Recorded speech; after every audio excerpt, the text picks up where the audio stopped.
प्यार जानते थे, प्यार की भाषा समझते थे। शुरुआती सफलता के बावजूद जुबीन गर्ग हिंदी फिल्म इंडस्ट्री को छोड़कर वापस असम आ गए। हमारे देश के ज्यादातर कलाकार, एक्टर, गायक वो सब मुंबई में रहना चाहते हैं क्योंकि उन्हें बॉलीवुड में काम करना है।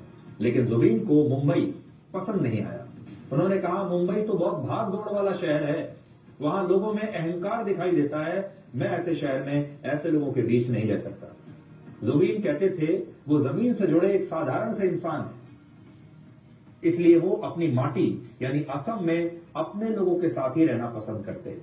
वो एक सुपरस्टार थे लेकिन दिल से एक साधारण से व्यक्ति थे और इसीलिए वो बॉलीवुड छोड़कर वापस अपनी मिट्टी की तरफ आ गए। जो लोग ये मानते हैं आज भी कि स्टारडम के लिए, बड़ा स्टार बनने के लिए बॉलीवुड में काम करना जरूरी है, मुंबई में रहना जरूरी है, मुंबई की पार्टियों को अटेंड करना जरूरी है, पेज 3 पर छपना जरूरी है, आज इन तस्वीरों ने ऐसे तमाम लोगों को झुठला दिया है जो समझते हैं कि सफलता के लिए मुंबई में रहना जरूरी है और सफलता के लिए बॉलीवुड ही एकमात्र रास्ता है।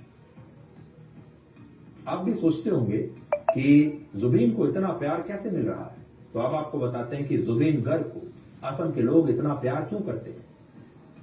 कोविड महामारी के दौरान उन्होंने अपना घर कोविड केयर सेंटर बनाने के लिए दे दिया था। कितने ऐसे लोग होंगे जो कोविड के दौरान जिन्होंने ये कहा होगा कि आप मेरे घर में कोविड सेंटर बना लीजिए।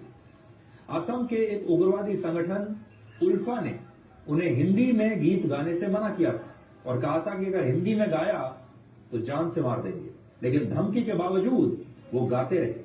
सोचिए आज कितने ऐसे कलाकार होंगे जो इतने खतरनाक उग्रवादी संगठन की धमकी के बावजूद ये हिम्मत दिखा सकते हैं।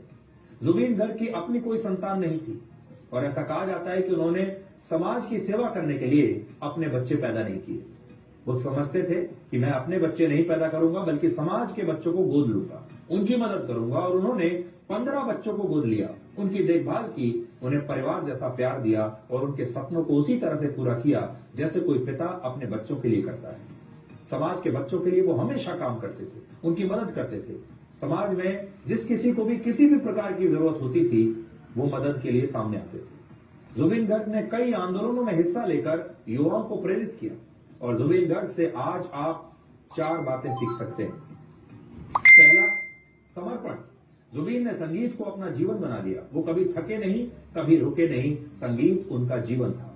लगातार अपने आप को बेहतर करते चले गए और एक कलाकार के तौर पर संगीत के सामने उन्होंने पूरा समर्पण कर दिया। दूसरा, अपने राज्य, अपनी मातृभूमि, अपनी संस्कृति, अपने लोगों के लिए उनके मन में बहुत प्यार था और सदैव उन्होंने उनके लिए काम किया। तीसरा, उनकी सादगी। इतना बड़ा स्टार बनकर भी उन्होंने कभी घमंड नहीं किया। और चौथा, उनकी हिम्मत।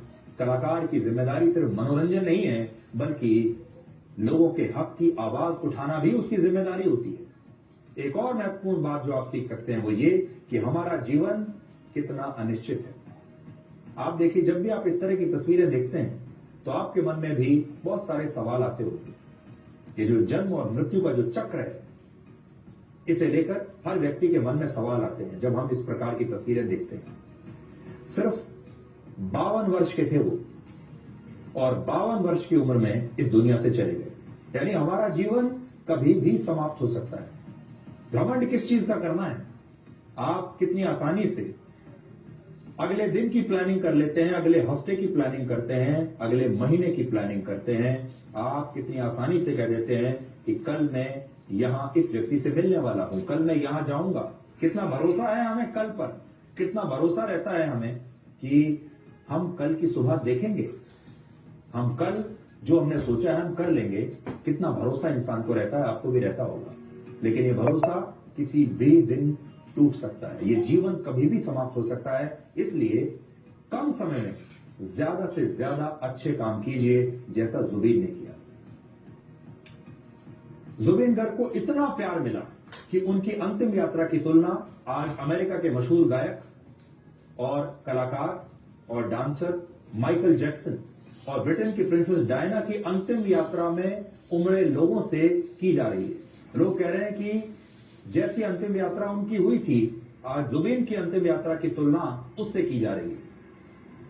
जुबीन ने पहले अपने संगीत से और आज अपनी इस विदाई से उत्तर पूर्व को और भारत के लोगों को एक साथ जोड़ दिया। आज लाखों लोग शोक व्यक्त करने के लिए आए हैं। वो सिर्फ जुबीन गर्ग के निधन का शोक नहीं मना रहे, ये उस युग के खत्म होने का दुख उनके मन में है जो जुबीन गर्ग के साथ ही आज समाप्त हो गया। एक युग समाप्त हो गया। इसलिए